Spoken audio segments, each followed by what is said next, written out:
Alright, today in the mail I got my Rexing dash cam. We have the V1. Let's see.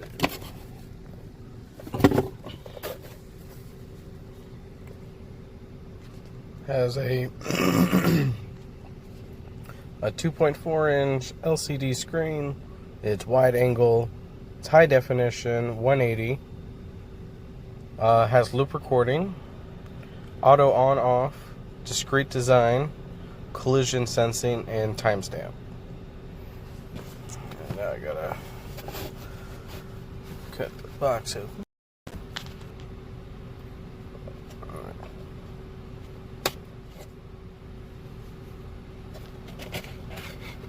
Alright, let's see what comes in the box. Okay, first we have our little warranty sticker.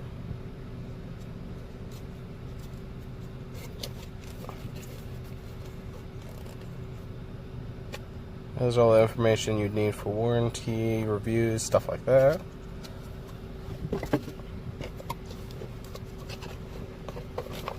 What else?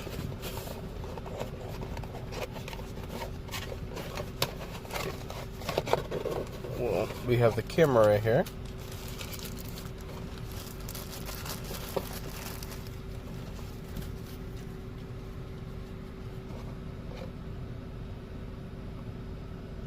Nice little design, sleek.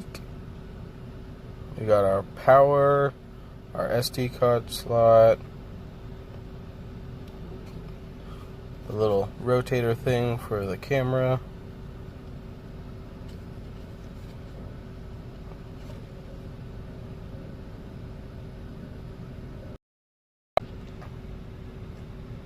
Alright. We also have, looks like, 2 mounts. We get 2 mounts with a thing in case one breaks or you have a different vehicle that you want it to be put in. We also have the 2 3M tapes for the 2 mounts. So the 3M tape you peel it off and then you just stick it on the back like that. I'll show that later. Then we also have the power cable for the camera itself.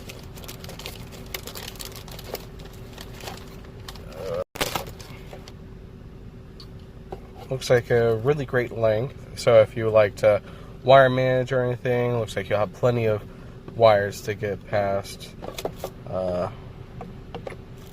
Nice little design. There's not much to a power cable.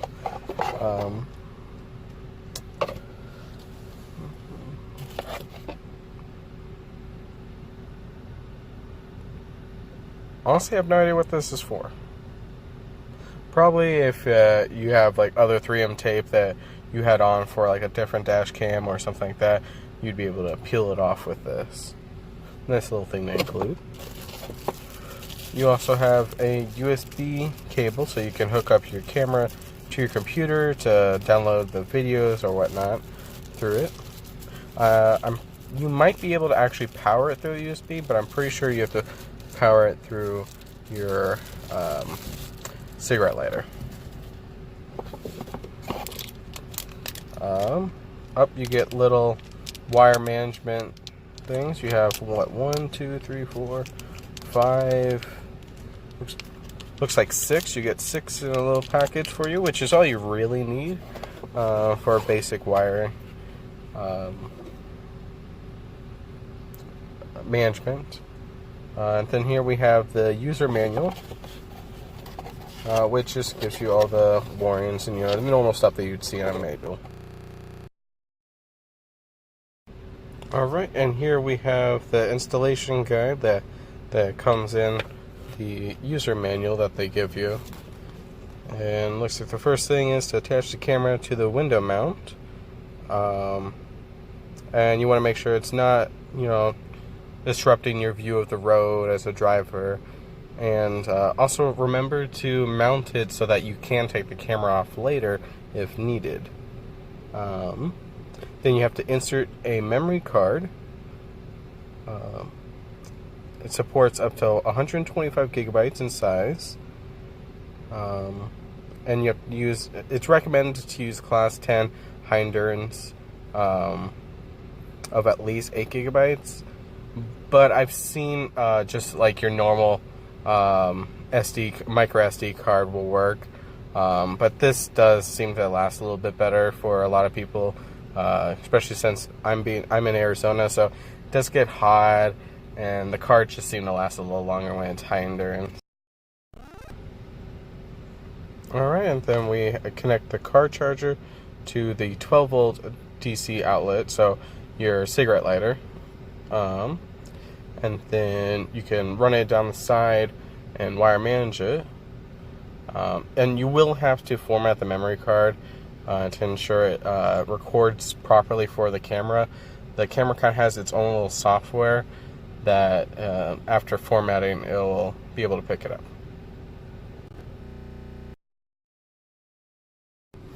Alright, so now for installation, we have our little 3M tape that they give us, one of the mounts that they give us, and then our camera for just our basic mounting on thing. So the first thing I like to do is kind of take our camera and figure out where you kind of like it. I like it right behind my mirror like this. And I do attach mine to the little sun screen, but some 3M tape doesn't like to stick on there very well. It's all up to the person's desire. You can also do it lower where it's actually on the windshield itself. That way the 3M tape sticks a little bit better. Now after figuring out where you want to put it, go ahead and make sure you clean the surface before applying the 3M tape. Once the 3M tape's on the mounting itself, go ahead and put the mounting on the camera as so. Click it in. If I can do it, let's see, there we go. Go ahead and click it in, and then it will just go to the right place. Okay, now putting the 3M tape onto the mount itself is pretty self-explanatory. You just put this piece on after you peel this little plastic part off, and I'll be right back. Alright, now I have the little plastic piece peeled off. It just looks like that, and it's ready to apply to the mount. So now we are just going to apply it to the mount as so. Make sure it's nice and centered, and just kind of rub it on there. The best time to really do this is when it's warm but not like too hot, in order to make sure that 3M adhesive is properly set up. So now that we have it all nice and pressed against that, now we can go ahead and go over to our camera and mount it on.